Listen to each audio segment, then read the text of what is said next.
our news channel has got a copy of the petition by West Bengal government for early hearing in Supreme Court. Remember, viewers, just a while back, we shared with you that the Supreme Court has refused to give any time as of now in the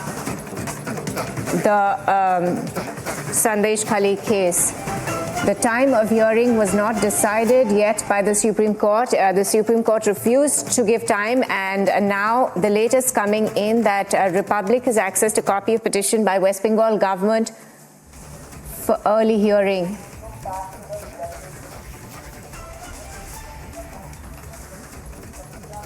Right, my colleague Samiksha is there joining us from the Delhi newsroom. A very good morning to you, Samiksha. Now, of course, Republic has accessed a copy of the petition by the West Bengal government for early hearing by the Supreme Court. We also got to know that the Supreme Court has not given any time as yet. Could you take us through the contents of this petition? Well, that's right, Guinea, and just let's quickly put this into context. Note that the Calcutta High Court just yesterday had ordered the transfer of probe against Shahjahan Sheikh to the Central Bureau of Investigation, and following that, the West Bengal government has moved to the top court. In fact, the news break that is just coming in is that the Supreme Court has turned down the request of the West Bengal government for an urgent hearing in the matter. We understand that the matter is going to be coming up post 2 p.m.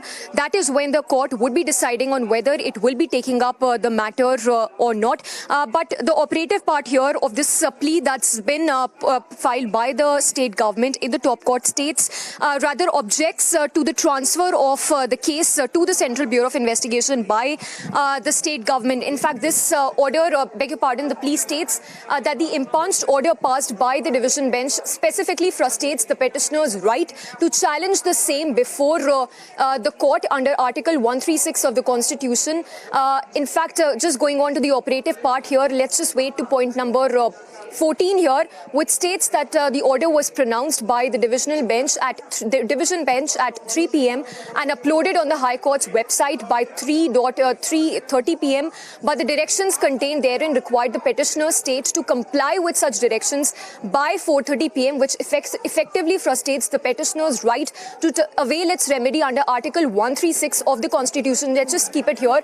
So essentially, Guinea, we are seeing that it's state CID versus central agency, the Central Bureau of Investigation here. The state government clearly does not want the case to be handed over to the CBI. Now, this even as the High Court in very clear terms in its order stated, or rather passed the order of the transfer of case to the Central Bureau of Investigation. The plea here further states that the law that the provision of appeal has provided in a statute cannot be ousted by a judicial order. So here the state government clearly questioning the order that's been passed by the Calcutta High Court, which has been done in the present case and which has rendered the state government remediless, which while negating the concepts of federalism, wherein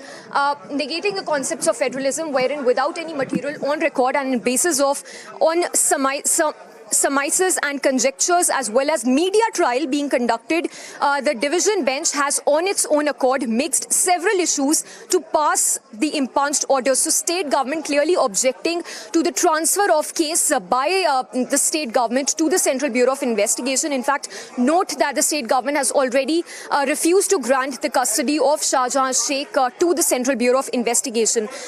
Here it further mentions the plea has drawn, the division bench has drawn adverse inference with respect to delay in arrest of the accused Shahjahan, which is clearly misconceived for the following reasons. Point number one, with respect to the attack on ED officers on 5th of January, the state police immediately registered 3 FIRs. Now here, look at the contrast, Guinea. While the state government did file an FIR, he was on the run for 55 days. The state government did not arrest him for 55 days straight.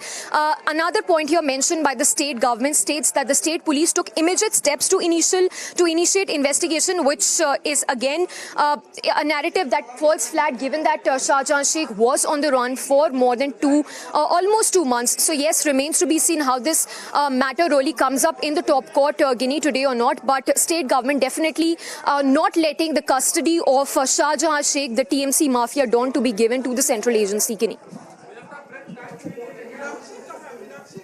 Right, Samiksha, thank you for breaking that down so comprehensively for us. But again, I would like to ask you another question. You know, how we've seen over the past few days that Shahjahan Sheikh seems to have a lot of political clout. You know, he's using all his mechanisms to stop this case from being transferred to the CBI.